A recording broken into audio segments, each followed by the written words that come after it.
तो फ्रेंड्स अब हम लोग देखते हैं हमारे 25 और 26 क्वेश्चन। तो 25 में क्या है, which act made the beginning of electoral system in India, यानी कि कौन सा एक्ट है जिसने इंडिया के अंदर इलेक्ट्रल सिस्टम यानी कि जो गवर्नमेंट है वो इलेक्टेड होगी। तो कौन सा एक्ट ने बनाया है, गवर्नमेंट ऑफ इंडिया एक्ट 1858 में, यानी कि जो हमारा गवर्नमेंट ऑफ इंडिया एक्ट है जो कि 1858 में आया था, उसने बनाया था इलेक्ट्रल सिस्टम इंडिया में।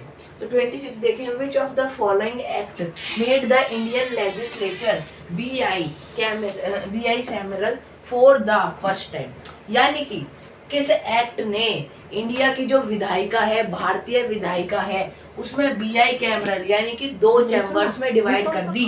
तो पहली बार, यानी कि इस क्वेश्चन का मतलब है पहली बार किस एक्ट ने जो भारतीय विधायिका है उसे 2 चैम्बर में विभाजित कर दिया। तो वो कौन सा एक्ट है, गवर्नमेंट ऑफ इंडिया एक्ट 1919, यानी कि जो हमारा गवर्नमेंट ऑफ इंडिया एक्ट है सेम ऊपर वाले की तरह, लेकिन ऊपर वाला 1858 में आया था और नीचे वाला जो एक्ट है हमारा वो 1919 में आया है। तो ये है हमारे 25 और 26 क्वेश्चन। अब हम देखते हैं 27 और 28 क्वेश्चन। तो फ्रेंड्स अब हम लोग देखते हैं हमारे 27 और 28 क्वेश्चन। तो 27 क्वेश्चन में क्या है, the famous Dandi march led by Gandhi ji was against, यानी कि जो हमारी बहुत ज़्यादा फेमस एक मार्च है दांडी मार्च जो कि गांधी जी ने शुरू कराई थी, किस चीज़ को लेकर, किस चीज को लेकर, सॉल्ट टैक्स, यानी कि जो अंग्रेज नमक के ऊपर टैक्स लगा रहे थे उसे हटवाने के लिए गांधी जी ने दांडी मार्च शुरू करी थी। ओके 28 देखें, which proposal was referred as post dated cheque, तो कौन सा प्रपोजल है जो कि पोस्ट डेटेड चेक माना जाता है। तो क्या क्या है इसका आंसर, द क्रिप्स प्रपोजल जो है उसे वो किस चीज को रिफर करता है, पोस्ट डेटेड चेक को रिफर करता है। ओके तो ये वो हमारे 27 28 क्वेश्चन। अब हम लोग देखते हैं 29 और 30 क्वेश्चन। तो फ्रेंड्स अब हम लोग देखते हैं हमारे आज के लास्ट जो 2 क्वेश्चंस हैं 29 और 30। तो 29 देखें, Indian national Congress started quit India mission after failure of,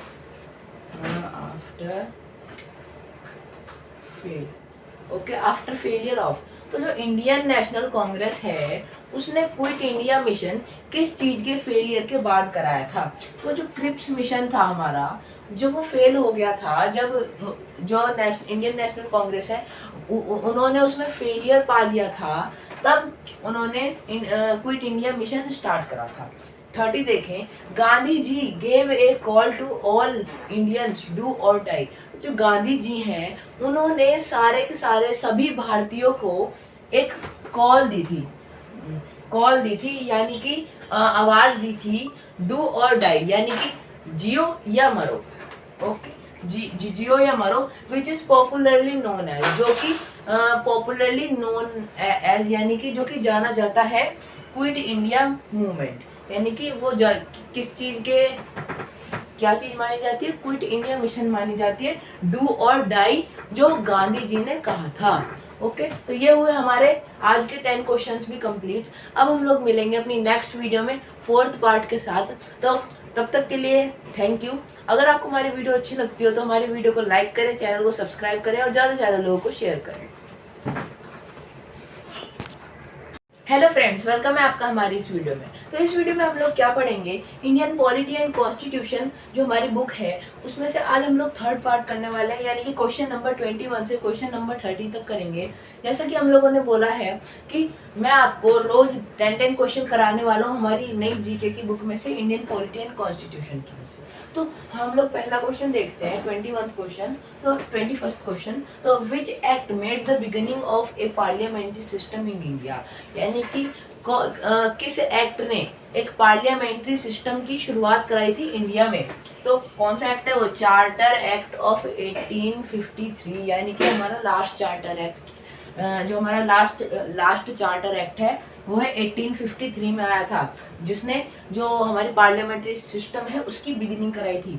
तो 22 देखें, under which of the following act the crown of England took the affairs of government of India into its own hands, यानी कि किस act के अंतर्गत जो crown of England है, जो इंग्लैंड की महारानी है, उसने जो took the affairs of government of India, उसने इंडिया की गवर्नमेंट के अफेयर्स यानी कि इंडिया के गवर्नमेंट के काम जो होते हैं उन्हें अपने हाथों में ले लिया।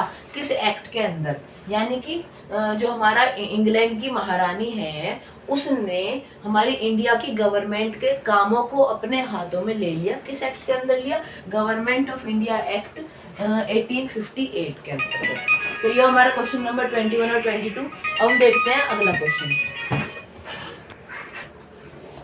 तो फ्रेंड्स अब हम लोग देखते हैं हमारे 23 और 24 क्वेश्चन। तो 23 में क्या है हमारा? The governor general of India was also the representative of British crown, यहाँ पर आएगा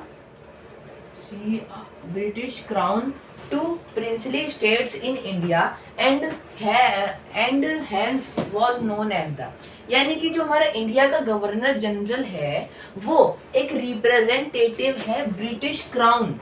ब्रिटिश क्राउन का मतलब ब्रिटेन की महारानी। ब्रिटेन की महारानी की इंडिया के अंदर रियासतें, प्रिंसली स्टेट्स।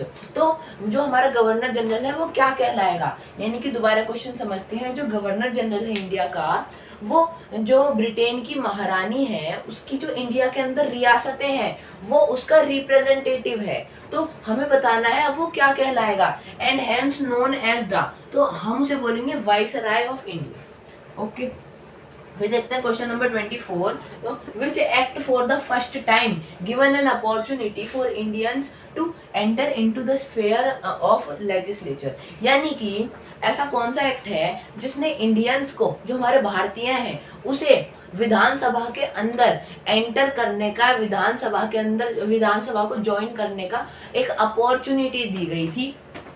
ओके, तो वो कौन सा एक्ट है? इंडियन काउंसिल एक्ट 1861, यानी कि इंडियन काउंसिल एक्ट जो है, और जो 1861 में आया था इंडियन काउंसिल एक्ट, उसके अंतर्गत भारतीयों को लेजिस्लेटिव असेंबली में एंटर करने की अपॉर्चुनिटी दी गई थी। ओके, तो ये हमारे 23 और 23 क्वेश्चन। अब हम देखते हैं हमारे नेक्स्ट क्वेश्चंस।